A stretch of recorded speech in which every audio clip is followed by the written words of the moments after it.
Thankfully, the figurine appears to be in perfect shape despite that extra long shipping journey.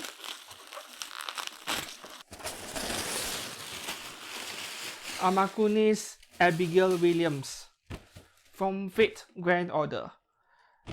That's a review for today. Of course, you already saw the title of this video. Let's go ahead and check out this figurine.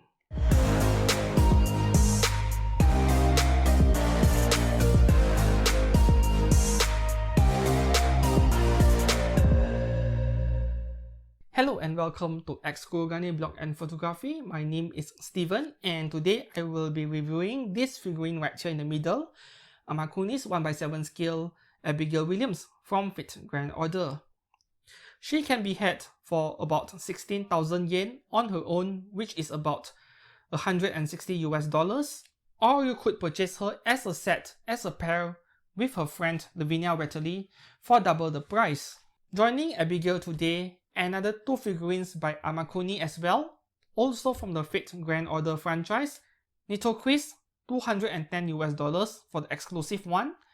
Helena Blavatsky, $250 for the exclusive one. So Abigail is the cheapest among these three right here. The reason why I'm having these two Amakuni Fate figures in today's review is for the sake of comparison with Abigail later on in this review. As you could tell from the title of this video itself, it is not going to be pretty. This is probably my very first figurine review that comes with a conclusion that is slightly on the negative side, or you would say a mixed reaction.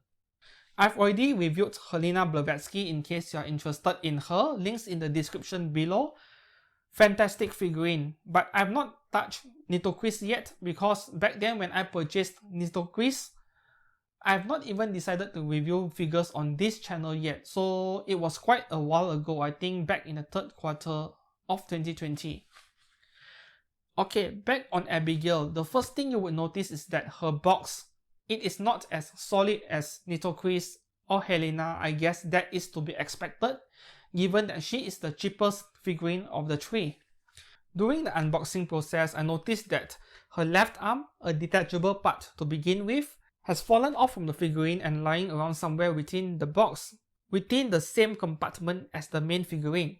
Now this is very normal because boxes, they are being roughly handled by couriers, so parts that are removable, they do fall off sometimes. You just have to put it back on. However, what do you think would happen when the paint is still wet and the parts came loose and rubbed against each other? It is a recipe for disaster, a recipe for a lot of paint scratches and paint transfers, which is what happened to this figurine of Abigail Williams, at least in mine.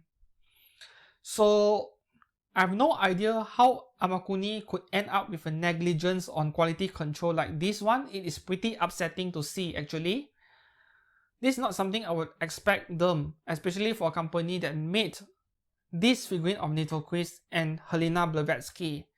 I mean, take a look at this Nitocris. This is perfection. This is the best Nitocris out there, period, and you need one of these. If you can afford it and you are a fan of Fate Grand Order, it is a must-have. For a company with this caliber, how could you screw up this figurine of Abigail Williams so badly by packaging a figurine with wet paint into the box and transporting it? My personal theory is a rushed production schedule where for some reason they are unwilling to delay the figure any further. They don't want to delay the release. They rushed it and they end up pushing figurines that are still wet into the box. Usually figure companies, they do have their own production line and their own quality control section. They are separate sections. Figurines rolling off the production line, they would be inspected for quality control before they are being packaged into their boxes. The fact that Amakuni totally overlooked those scratches proves that those scratches did not present at the factory production line. It is not Amakuni's quality issue in terms of workmanship, craftsmanship. It is a result of negligence and a rushed work schedule. How sure am I that the scratches happened within the boxes during transportation and not at the production line. Another way of asking the same question is that how sure am I that this is not poor workmanship from Amakuni itself, but rather negligence and rushed production? The evidence is within the box of this figurine itself. The first one being the scratches, those silver line scratches. They are present only on her left arm, nowhere else, not on the blouse on the main body. Number 2 is that all those paint scratches, they correlate with the paint transfer that is present on her hair on the inner side.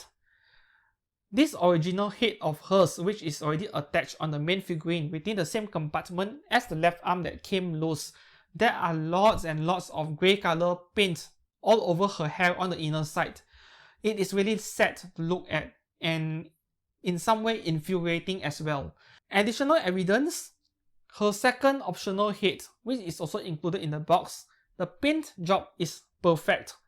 No scratches, no paint transfers, nothing at all. You look at the front end and the back end, the painting is fantastic.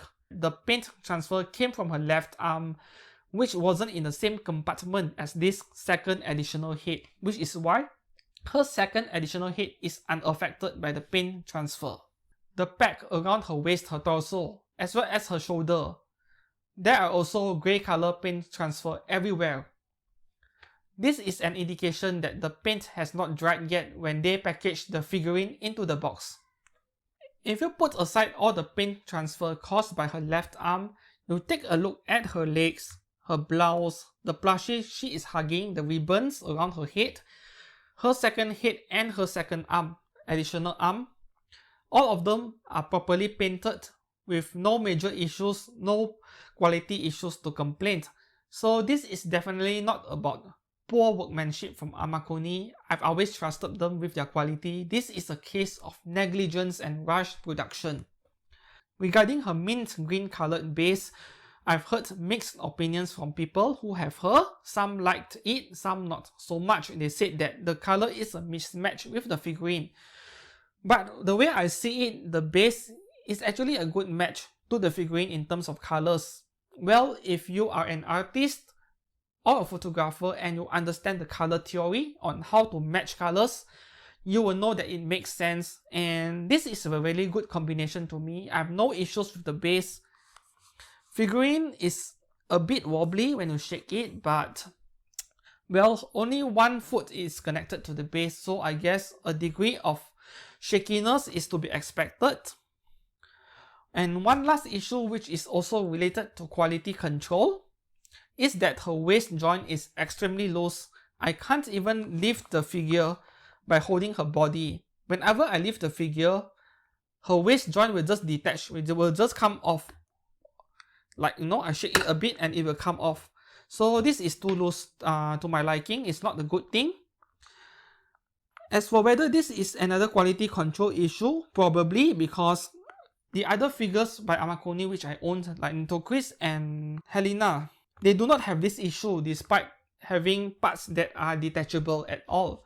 I was pretty unhappy about it because I loved Abigail. I loved her character design, and when something you love ended up being so badly made, you are going to feel more upset than usual.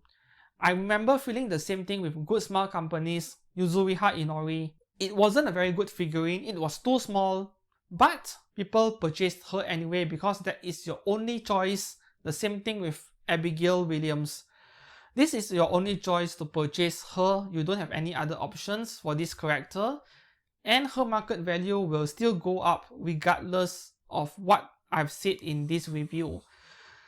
If you still think it is worth the risk, despite knowing that this figurine has quality control issues, you still want to get one, I would say take my review with a grain of salt, because this is not going to be common in my opinion. Go ahead and get her, but at the same time, do be aware that this issue exists, the quality control issue regarding her paint transfer. If you think it is not worth the risk, you want to wait for potentially another new Abigail figurine in the future, the good news is Amakuni do have a second Abigail Williams figurine coming. It is only an announcement for now. There are no prototypes yet. We don't know when it is coming, but it is official. That is the good news bit. As for my Abigail, I was pretty upset the other day that I complained in my Facebook that I'm going to chuck her in a garbage bin. Obviously, that is a bit of overreaction on my behalf. I'll be sending her to be repacked by my friend who knows how to fix figurines. So we shall see.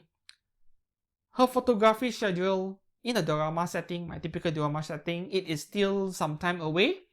I'll wait for her to be fixed first before I photograph her. Though to be fair, the scratches I'm seeing right here, I've already removed some of them. I could remove the rest as well. Or I could choose to do nothing, and doing photography, I can just clone out and edit out all the scratches that you could see. I guess that is all about the review of this figurine of Abigail Williams. Unfortunately, not a very favorable one.